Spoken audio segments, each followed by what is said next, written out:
الدجال، وآخر الفتن إيش؟ خروج الدجال. ثم قال حذيفة: والذي نفسي بيده،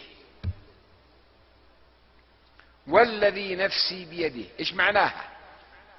قسم، أليس كذلك؟ يحلف: والذي نفسي بيده لا يموت رجل وفي قلبه مثقال حبة من حب قتل عثمان.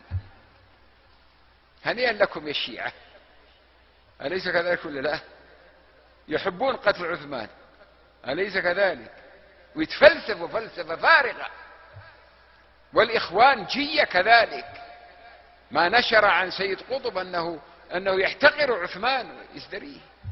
الله أكبر، فتنة جعل الله عثمان. هذا الخليفة الراشد زوجه الرسول صلى الله عليه وسلم إيش؟ بنتيه.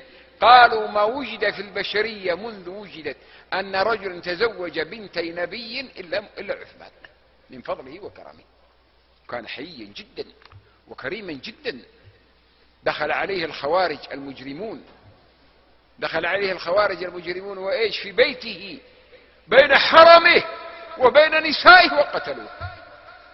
ما أقبح هذه الفئة، ما أسوأ هذه الفئة، ما أجرأها على الحرمات. والآن لهم أذناب، أليس كذلك ولا لا؟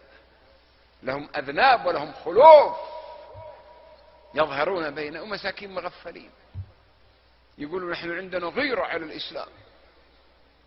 عثمان بن عفان هذا ضيع المسلمين. كيف ضيع؟ قال: بيت المال المسلمين ضيعه. وش دراك؟ كذبوا عليك الرافضة واليهود وتصدق يا سيد قطب، الله يهديك. انتبه يا عاقل، سبوا عثمان ولا ما سبوا؟ ونسأل الله أن يعاملهم بما يستحقوا. اسمع حذيفة ايش يقول: ما من رجل يموت وفي قلبي مثقال حبة من حب قتل عثمان إلا تبع الدجال إن أدركه. يحب الفتنة. لماذا تبع؟ لأنه يحب الفتنة، ونحن نكره الفتنة. الرسول قال: من سمع بالدجال يبعد عنه. وإن لم يدركه آمن به في قبره.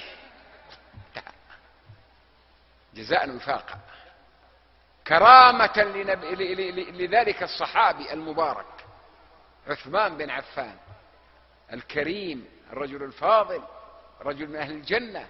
بشره الرسول بالجنة ولا ما بشره؟ من يحفظ الحديث؟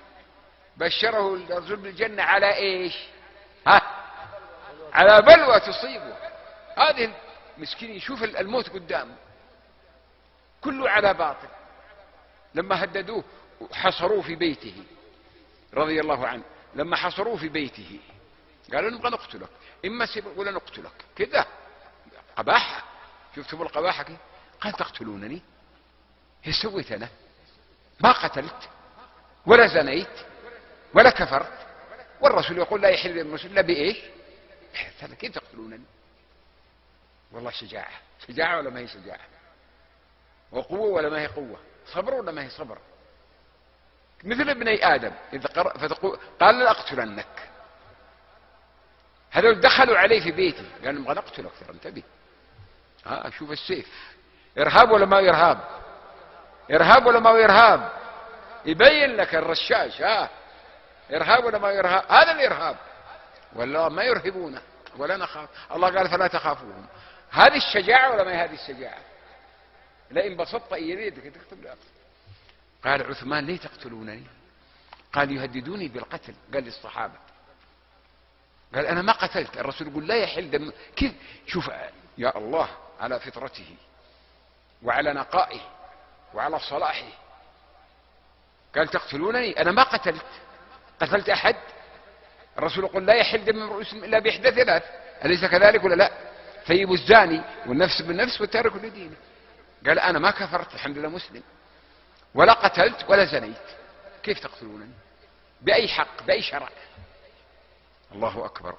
وراءه من؟ وراءهم اليهود. كان ابن سبأ يحرشهم، كان ابن سبأ يزين لهم، مثل ما يهيئ الخوارج الآن. من يهيئ لهم؟ لا، اليهود الماسونية. اخرجوا على الحكام قاتلوهم، الله أكبر، نسأل الله السلامة والعافية. إذا عرفنا المسيح الدجال هذا، أليس كذلك؟